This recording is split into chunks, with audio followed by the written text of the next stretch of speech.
जी, मेरा नाम अब्दुल्ला भट्ट है और आप देख रहे हैं क्रिकेट रिपोर्ट फ्रॉम पाकिस्तान। तो बेसबॉल ने इंडिया को हरा दिया है। इन इंडिया के अंदर मुझे तो लग रहा था कि ये 200-250 स्कोर जो था, ये इतना बड़ा स्कोर नहीं है, ये इंडिया आराम से कर लेगी चेज। लेकिन स्पिन खेली ही नहीं जा रही थी। इंडिया से बहुत ही ज़्यादा स्ट्रगल कर रहे थे। इंडिया के स्पिनर जो थे खुद इतना स्ट्रगल कर रहे थे कि इंग्लैंड वालों ने बहुत ही अच्छी आखिर में आके स्पिन्स को खेलना शुरू कर दी थी और ऐसा लग रहा था कि उनकी नज़रें अब इंडिया के स्पिनर को पहचान गया कि क्या क्या डिलीवरियाँ कर रहे हैं और क्या क्या बॉलें कर रहे हैं। बहुत सारी गलतियां की इंडिया ने इस मैच में। उन गलतियों पे बात करते हैं। सबसे पहली गलती ये की जब रविचंद्रन अश्विन बैटिंग पे आए तो मुझे लग रहा था, जब हार्टली ने यार 5 आउट किए हुए थे और स्कोर कम से कम 42 के 43 स्कोर उसने तकरीबन दिया हुआ था और 5 आउट किए हुए थे, अब उसको आगे बढ़ के छक्का मारने की कोशिश कर रहे हो। उसको रविचंद्रन अश्विन को चाहिए था वो वहाँ सिंगल डबल करते और गेम को मजीद आगे लेके जाते। शायद किसी और बॉलर रेहान आते, रेहान पे अटैक करते। बहुत ही गलत बॉलर चुना उन्होंने अटैक के लिए और ये बहुत ही ज़्यादा भारी पड़ गया इंडिया को।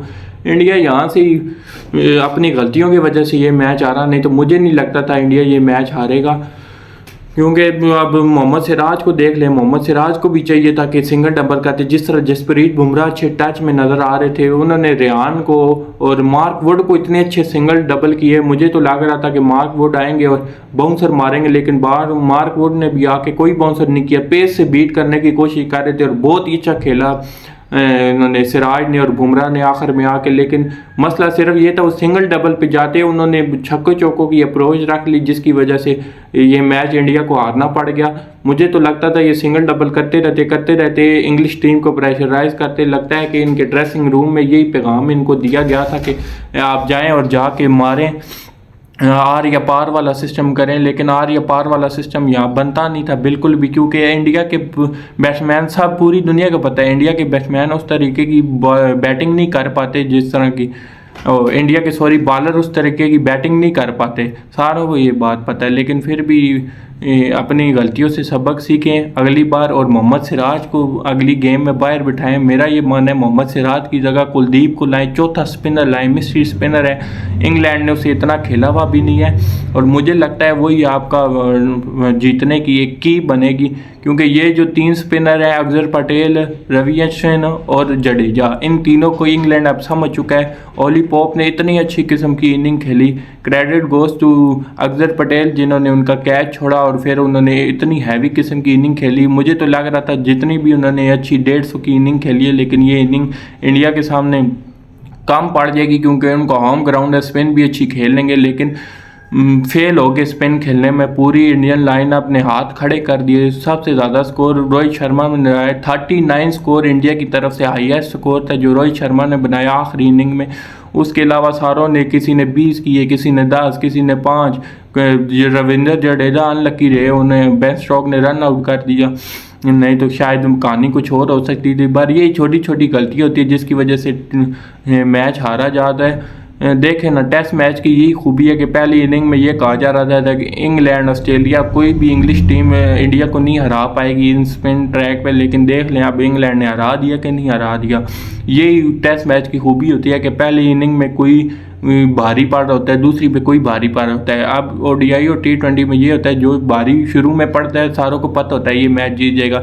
लेकिन टेस्ट मैच में बिल्कुल भी ये नहीं होता। एक एक इनिंग में, एक एक सेशन में, एक एक टी टाइम के बाद पूरी के पूरी गेम चेंज होती रही है। मुझे ये लग रहा था कि अगर सिंगल डबल यहाँ पर निकालते और रन अप बॉल खेलने की कोशिश करते तो ये मैच जीता जा सकता है। इतना इम्पॉसिबल नहीं था, 29-30 स्कोर ही रह गए थे ना, इतना इम्पॉसिबल नहीं था। ये सिंगल डबल की तरफ गए ही नहीं, इन्होंने बाउंड्रियाँ मारने की। हाँ, जितने भी इन्होंने सिंगल डबल निकाले कितने अच्छे तरीके से निकाले। बेन स्टोक्स टोटल प्रेशर में नज़र आ रहे थे। एक उन्होंने कैच भी छोड़ दिया उसी प्रेशर के अंदर, कैच नहीं सच्ची छोड़ा, वो दोनों के दरमियान में गिर गया था, रेहान के और बेन स्टोक्स के। उन्हें समझ लगी, रेहान सोच रहे थे बेन स्टोक्स ये पकड़ेंगे और बेन स्टोक्स समझ रहे थे रेहान ये पकड़ेंगे, उनके बीच में गिर के चौका हो गया। और एक उन्होंने रन आउट करने की कोशिश की लेकिन उनके हाथ से बाहर निकल गई। तो साफ जाहिर हो रहा था कि इंग्लैंड बहुत ही प्रेशर के अंदर है। लेकिन मसला ये था कि उन्होंने इंडिया ने खुद ही प्रेशर रिलीज़ किया और खुद ही ये मैच को आ रहा है। मुझे लगता है कि इंडिया वहाँ पर और सिंगल डबल करते करते 15-20 स्कोर पे आ जाती तो इंग्लैंड हार मान सकती थी। आप ये मैच आसानी से जीत सकते थे। लेकिन क्या हुआ कि मोहम्मद सिराज ने भी छक्का मारने की कोशिश की, और उसने रविचंद्रन अश्विन ने भी छक्का मारने की कोशिश की, बाउंड्री मारने की कोशिश की। और देखे कोशिश भी किसको की, जिसने 5-6 आउट किए हुए थे अपनी डेब्यू मैच में।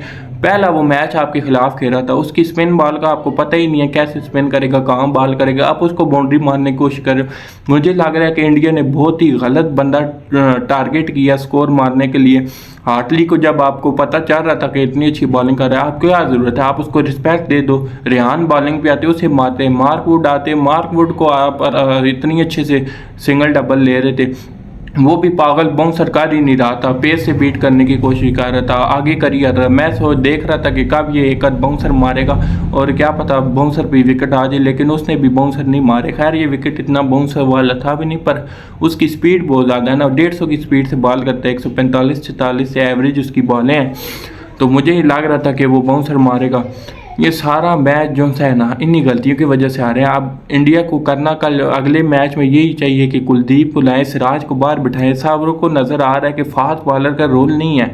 जसप्रीत बुमराह अलग किस्म का फास्ट बॉलर है, उसको जो भी कंडीशन दे दो वो विकेटें निकाल लेता है, लेकिन मोहम्मद सिराज की बस की बात नहीं है इन कंडीशन में। अगर आप कई बार खेलने जाओ टेस्ट मैच फिर खिला लेना। अभी इंडिया को चाहिए चौथा प्योर जो सा स्पिनर है ना उसको ऐड करें। अभी देख लें, अब इंडिया ने जिसको वो बशीर को वीज़ा नहीं दिया था, अगले टेस्ट मैच में इंग्लैंड शायद उसको भी खिला दे, कोई पता नहीं। इंग्लैंड 4 स्पिनर के साथ चला जाए तो मेरा तो यही मानना है कि इंडिया को अगर मैच जीतना है तो 4 स्पिनर के साथ जाए, कुलदीप को अंदर लाए और सिराज को बाहर बिठाए। तो मेरी वीडियो यहाँ तक के लिए ही। वीडियो देखने के लिए शुक्रिया। चैनल वीडियो को लाइक और चैनल को सब्सक्राइब कर दे। ऐसी मज़ीद वीडियो